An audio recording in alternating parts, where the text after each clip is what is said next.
real responsibility to be great academic citizens.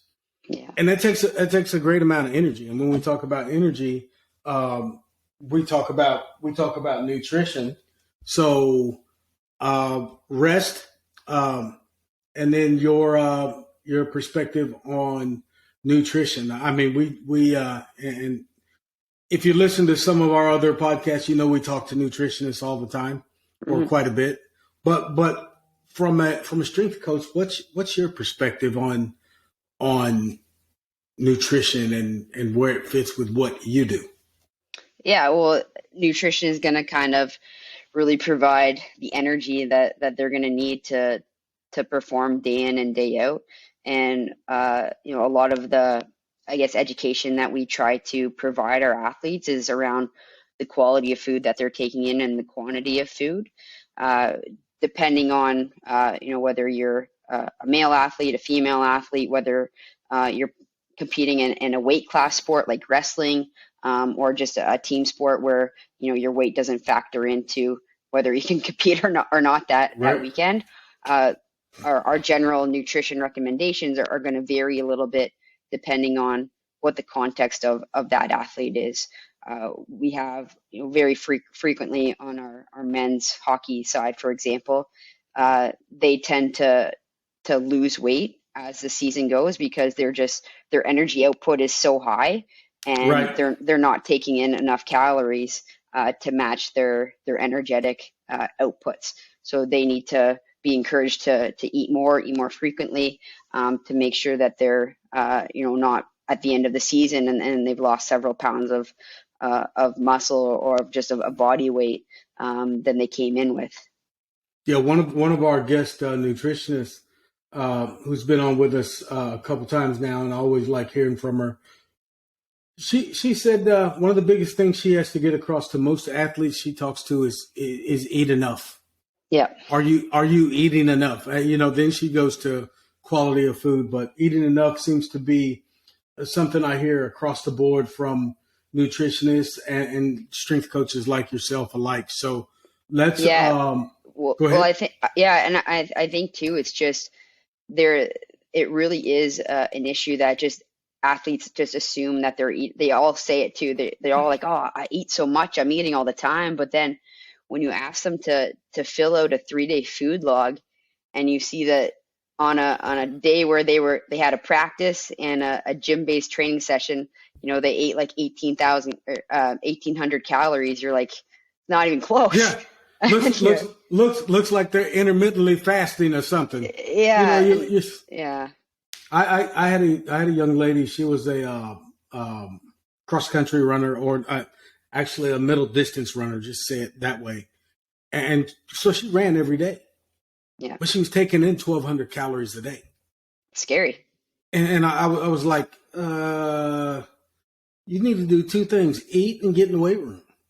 Yeah. She was like, what? I don't want to lift weights because I'm a runner. So yeah, well, and I mean, if you're in the endurance with the endurance athletes too, then you worry about stress fractures and all these things that can happen with them under fueling. Yeah, and I tried to segue into the difference between working with females and males, especially in that nutrition part. And I don't want to go too deep into that because I do that with the nutritionist, but we do have if we're going to be honest in this profession, there's influences outside sport and in the media and everywhere that females have that males don't have. So when you're talking about, for most athletes, by the time they get to university, most serious athletes have figured it out, male or female, but specifically talking about females right now, they've figured out, okay, I'm going to be in the weight room and and these are the things I'm going to have to do. But when you do run into a situation like that, maybe you have a freshman come in, or maybe you're doing a seminar somewhere and you get that question about, is it, and I'm surprised we still get this question, but I heard it last week. Is it okay for women to lift weights? And I'm thinking to myself, who asked that question? That's what Yeah. I think to myself. But understanding where they're coming from, where they're not in the same arena you and I are in, and they weren't brought up in necessarily brought up in the understanding of the importance of strength training, fueling and those kind of things. How do you deal with that? Yeah, well, I think we always just have to be aware of where the athlete's coming from and that there are those external influences of how they grew up, of social media, of what they're reading, of what they're hearing, of what their friends are talking about. And we have to a certain extent, kind of meet the athlete where they're at, and Good not, point. not try to kind of get up in arms and get too frustrated. Try to really understand where they're coming from first. And with the education, like one thing that I find with our high school female athletes is, the athletes are friends with each other, but they're friends with other non-athletes too. Right. And you know trying to get them to realize that their needs as an athlete are different than their friend that doesn't play sports. And that they have to fuel that you have to fuel yourself as an athlete differently than them.